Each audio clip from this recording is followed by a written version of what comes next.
Hey folks, quick video on my 1999 Proline center console. This boat is in, I think, extremely good condition considering it is a 1999. The hull is clean and straight, no major damage at all. The seating areas are all clean. Everything cleans up really easy with a magic eraser and which is why I really enjoy this boat. Easy to keep clean. It does come with the full tilt trailer, which is also in excellent shape. It has the brake assembly in the front. Brand new tires pretty much all the way around. Tons of tread left on all of them. The gel coat is in pretty good shape. There's a couple spots where the outside finish of the decal has started to come off, so that might be something that a perfectionist would want to sand down and have a clear coat or gel coat put over top. Again, this is a boat from 1999. A little bit of dock rash right here. That could probably be a piece cut and filled in pretty easy, or just throw some white silicone in there and call it a day. It's got twin Mercury 250s on it, 2 strokes. These things are beasts. This boat will get up 60 miles an hour easy. A lot of work done on these motors this year. The previous owner changed the port power head. I have changed both stators out to new ones. I've done all the spark plugs, filters, all the work done at Billy's Outboard in Milton. You're free to reach out to them for reviews on the boat. They've also done the compression test, and both engines did good on that. I just got this back from them yesterday and had the port side gear set changed as well. So again, fuel pumps, fuel lines, water pumps, evap can, basically anything that could be done was done. I wanted to make sure I could go out and go on the wrecks with my family, fishing, and not worry about getting back. And so again, everything really in tip-top shape. Now, there is one issue here on the planes. They have K-planes, and they work great. However, the indicator cables are froze up, so you have to adjust them by the seat of your pants. Not a real big deal, just go in tiny increments. They, again, work great. However, if someone, again, was a perfectionist, you would want to have that cable replaced.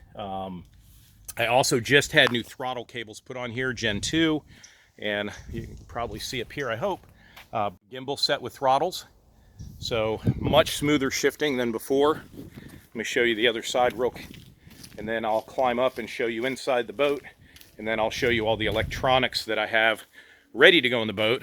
And yeah, I did not get the boat on the trailer very well last time. It's on a little bit of an angle. That's operator error. Again, gel coat in decent shape. There's a little bit of dock rash here on the decal. And again, I don't know if this will show, but there's a little bit here where the clear of the sticker has come loose. And so if someone, again, was a perfectionist, I would certainly sand that down and then put a new coat of gel over it. But again, no damage to the hull anywhere. So let me climb up top and show you what that looks like. Okay, I'll show you real quick. It does have an automatic bilge pump. As soon as I stepped in here and put weight on it, it tripped the sensor. Again, everything inside is very clean for its age. It's got these really nice steps that allow you to get up onto the front fishing area. Also allows you to get up and look at everything up top on the bimini, on the T-top. Front seat has either a live well or a cooler. You also have a live well right down here. You've got 2 additional live wells here, or 1 large one. This is the one I really like underneath the captain's seat. This one is round and has built-in pumps, so it keeps your bait fish moving, or if you catch something big enough to go in but not too big, it'll keep that all going. Seats are in pretty good shape, no rips or tears anywhere. As far as any known issues, there's a little bit of spider cracking right here on the post for the backrest, which nobody uses. So this probably needs to be glassed in from underneath if someone, again, was a perfectionist. We don't have anyone sit up here except a 3-year-old grandson, so we've never really worried about it. It's got all the pumps, gauges, everything pretty much works. One of the trim gauges works, one does not, so that's something that'll need to be fixed. Again, that's for the the outboards. The trim tabs, the indicator works. It's just not hooked up because of the cables, but the lights do come on, and if you manually behind here actuate it, they do change. All the other gauges work. All the pumps work. Cabin lights work.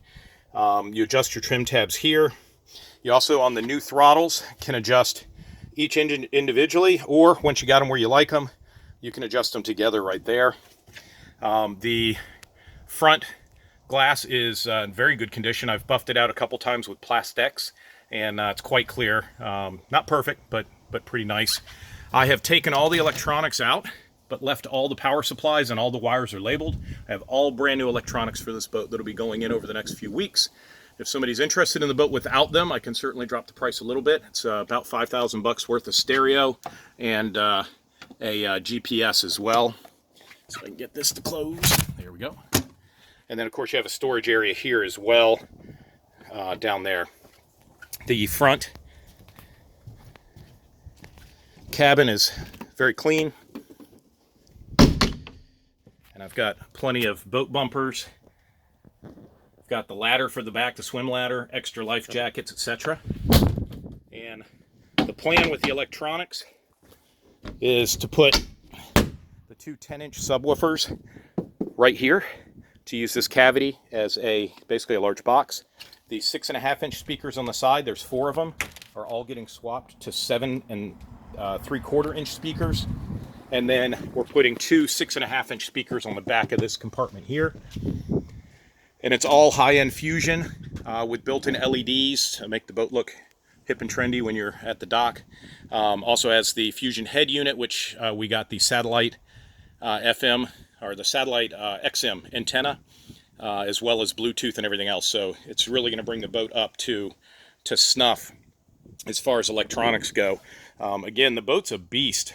And the one thing I really like about this, I was hesitant getting a boat this big, and it handles like a sports car, like a small boat in terms of turning and how quick you can get places. But in terms of how it handles rough sea, it's like a big boat. So it's kind of the best of both worlds. But again, the boat is really super clean. And let me go show you the electronics real quick.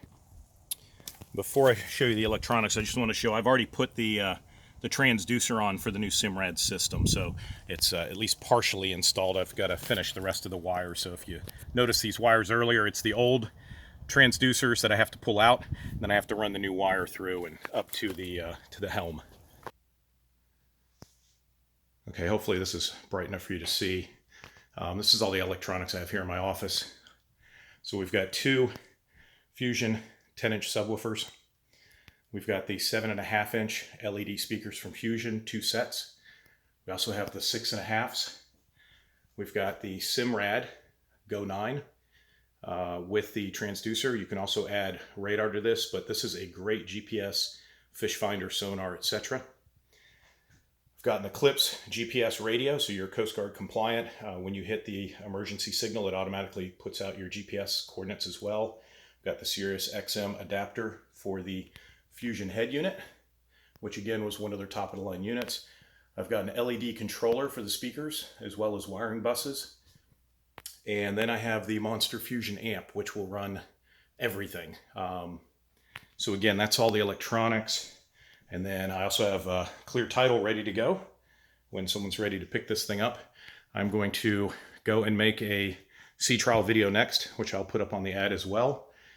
This boat is at my house on my dock, so sea trials are pretty easy. If someone wants to come over and they're pretty serious, we can take you out for a spin. I'm right at the end of the Escambia River where it hits the bay, so we can go upriver for smooth and go out to the bay if you want to try something with a little bit of chop.